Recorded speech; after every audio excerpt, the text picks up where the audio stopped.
Hello friends and welcome into the Cowboys Report. I am your host Tom Downey. Now many of you in the comments have asked, hey Tom, who could be some surprise players that make the roster this year? Well, as promised, I do have a little breakdown here for you. Now a couple of notes before we dive in. Number one, for the most part I'm trying to avoid players who were on the roster last year, although there are some exceptions. I'm also trying to avoid draft picks because those guys should be drafted. So what that means is these are mostly players who weren't on the roster last year, maybe on the practice squad, have a tricky path, or were undrafted free agents. And most importantly, these are players who probably shouldn't make the roster unless something changes. And that's kind of the point, because otherwise it's not really a surprise, right? All right, so let's dive in here. First up, Darius Jackson. Remember, no players on the roster last year, but this is one of the exceptions. Now, because things have changed for Jackson.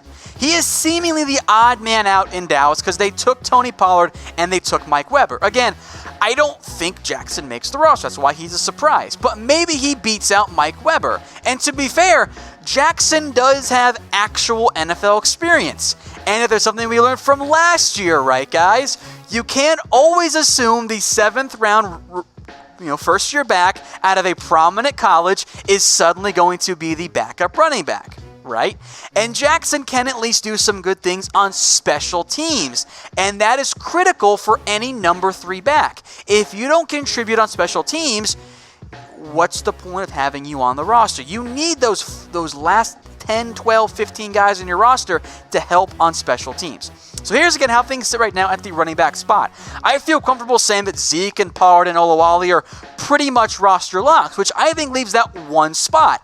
And I kind of thought about going crazy and putting Jordan Shun in here, but I didn't want to put the spots of like 85 to 90 on the 90-man roster right now as the surprises. Of course, everybody we don't mention would also qualify as a surprise, right? But I think Jackson makes more sense than Shun, and I think he's been, understandably so, kind of cast aside in favor of Mike Weber. So who do you guys want to make the roster? Let me know in the comment section. Yes, I figured most of the votes here will be for Weber. That's a reasonable assumption there, but let me know what you guys think. Type W for Mike Weber or J for Darius Jackson. Let's move then to wide receiver, and trust me, there are quite a number of options here, as we'll see on the wide receiver depth chart. I'll go with everyone's sudden favorite UDFA hype guy, jon'vea Johnson. And Sanjay Lal, yes, has offered early praise, and Johnson looked good at OTAs, and the Cowboys certainly need speed. But the biggest issue for Johnson, despite him having a good fit on this roster, for me at least, the biggest question mark comes for what role he fits, and more importantly, in terms of the overall depth chart on the Cowboys at the Cowboys wide receiver depth chart. He is a low-volume, high-impact receiver at Toledo, which he'll fit a similar role in the NFL, but you've got locked-in roster spots for Amari Cooper, Gallup, and Cobb. That leaves maybe 3 spots. Can jon'vea Johnson surpass multiple players of the following? Tavon Austin, Cedric Wilson, Noah Brown, Allen Hurns, maybe even Lance Lenore. I certainly think it's plausible, but I would not put the expectations right now on Johnson to be, yes, he is going to make the roster. Maybe he's more of a practice squad guy. And also, I don't think I mentioned Cedric Wilson. He also fits in there. So for Johnson, yes, I understand the hype train around him has kind of picked up, and I can't say I'm surprised. Speed kills, and the Cowboys do need more speed. But I think he certainly qualifies right now as a surprise player. So too does the other undrafted free agent. And look, I thought about putting Devin Smith here, Reggie Davis. I didn't want to include Cedric Wilson. I don't think that'd be a huge surprise because he was a 6th-round pick last year, and he had some hype too before he got hurt. But Jalen Guyton definitely fits that surprise mold. It came down between him and Devin Smith. I went with Guyton. And he brings speed too, 4.35 40-yard dash, and he's very much been maybe a little bit overlooked. I don't want to say you can truly overlook a UDFA. They were UDFAs after all. Remember, he went to Notre Dame, transferred back to North Texas after he had some issues there. 800 yards, 6 touchdowns on 54 grabs. Now, the hands were a little up and down at North Texas in terms of his drop percentage, but much like jon'vea Johnson, he fits the this guy can fly on the outside role. And the Cowboys, frankly, don't have that. Gallup isn't a true 4-3 burner, but he did have some success as the deep ball. Cooper is, but he can do everything for you. Randall Cobb has some speed. He's more of a slot guy. So Guyton Johnson both fit that, hey, if we want a true burner on the outside, along with Devin Smith, it makes some sense. Let's move then to Rico Gathers. Yes, let's bring him up because we haven't done it, and I know how some of you have felt about Rico in the past. Look, it's very clear to me, and I think to many of you, that Blake Jarwin and Dalton Schultz are more liked by the staff. And they produced better than Rico did. Of course, you're getting the same rep, but whatever. Now Jason Witten is back for at least one more year. So I don't think Rico makes the roster. Therefore, I would be surprised if he makes it. Now, for me, maybe Dallas does try the Rico experiment one more time. Maybe they give it another go and they say, you know what? Let's see if year 4 is the answer for Rico Gathers, who caught 2 passes last year. Didn't make much of an impact for the Cowboys. Now, the biggest issue for Rico, I don't think is a battle of can I get to be title number 3? I don't think it's going to happen. I think Witten, Jarwin, Schultz are very clearly in front of him. And it might come down to what if it's this scenario? What if you can take 2 of the 3 following players? Mike White, if you want to carry 3 quarterbacks, so I guess Cooper Rush is as well in that category. If you want to carry an extra receiver, let's say Noah Brown, who's a pretty great blocker for a receiver, or Rico Gathers, you have to cut one of those guys. Isn't Rico kind of the odd man out? And if healthy, isn't Noah Brown a more useful player for the Cowboys? So here's my question. Is this the end for Rico Gathers on the Cowboys? And I know I might elicit the wrath here of the Rico Hive, and I said the same thing last year, of course I was wrong.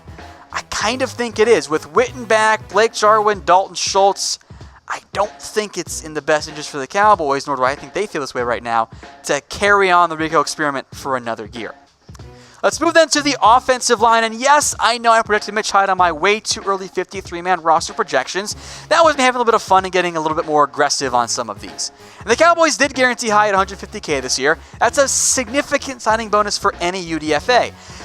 And yes, he was a multi-time All-American at Clemson, but let's not kid ourselves. Hyatt was not worthy of the All-American honors that he got at Clemson. I think in reality that was, he's a 5-star recruit who played at Clemson. Clemson's offense is great. Let's put Hyatt in there. Wasn't quite the result in terms of on-field play. But for Hyatt, I think that's a big note there for the Cowboys, because if it's kind of a roster battle here on the offensive line. You're going to lock in your first 5 guys, of course, your starters. McGovern's not getting cut. Looney's not getting cut. I don't see Fleming getting cut. Do you carry 9 or 10? 10's a lot of offensive line. Maybe it's 9. That leaves Xavier Su'a-Filo, Mitch Hyatt, and Adam Redmond as your next 3 guys there. That's also, spoiler, why I did not include Larry Allen Jr. here. I think he's more of a practice squad guy in year 1. So yes, he would also qualify as a surprise player. Hyatt, though, I think the Cowboys view him as a long-term swing tackle. And if that's the case, maybe he does find a way to make the roster this upcoming season. It's a tricky path. That's why he's, again, a surprise player. And, of course, any UDFA automatically qualifies as a surprise player. The expectation should never be, they're going to make the roster. Another UDFA next up here, that's Daniel Wise out of Kansas, who I liked him quite a bit. I actually had a 4th rank on him. Clearly, I was higher than everybody else on Daniel Wise, and that's fine. Now, he was productive on a bad Kansas defense, and yes, he's undersized. I think he's going to make some plays for the Cowboys, though, in the preseason. Maybe not the freak out I thought he could have been, didn't test as well as I'd hoped. But for the Cowboys, Wise does fit what they like in the 3 technique. The single biggest problem is the numbers game. The numbers game does not work in favor of Daniel Wise or other players I considered like Ricky Walker out of Virginia Tech, or Shakir Soto, the AAF player that the Cowboys picked up. Tyrone Crawford, Antoine Woods, Tristan Hill, those guys are locked in roster spots. I feel comfortable saying Malik Collins is safe, but who knows? I think that maybe that'd be a truly stunning cut.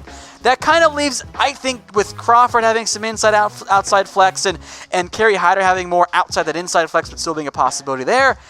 I think that leaves 1 defensive tackle. At most, maybe you can convince someone into 2 if you cut Collins, but I think 1 is the number there. So which one are you keeping unless there's a surprise cut? Daniel Ross, who flashed at times last year. Christian Covington, who was a ability player who can actually play at the 1 team, which the Cowboys don't really have, so you're probably leaning toward Covington there, or Daniel Wise. Now, maybe try and stash Wise on the practice squad for this upcoming year, but the numbers game, as with all these players, doesn't really work out in his favor. Let's move then to linebacker. No offense, Jalen Joe, because you were a draft pick, so I didn't include you at defensive end. How about Kyle Cairo, former safety at Northwestern, now a linebacker? And if you want to carry the number you did last year, that leaves one spot. And maybe you can beat out a Justin Marshall, which I think feels unlikely right now. But for Cairo, who was on the practice squad last year, after making the move to linebacker, maybe he can find his way on. And with all of these, I'll call it the 50, 51, 52, or even maybe it's 48, 49, special teams is the number one critical thing.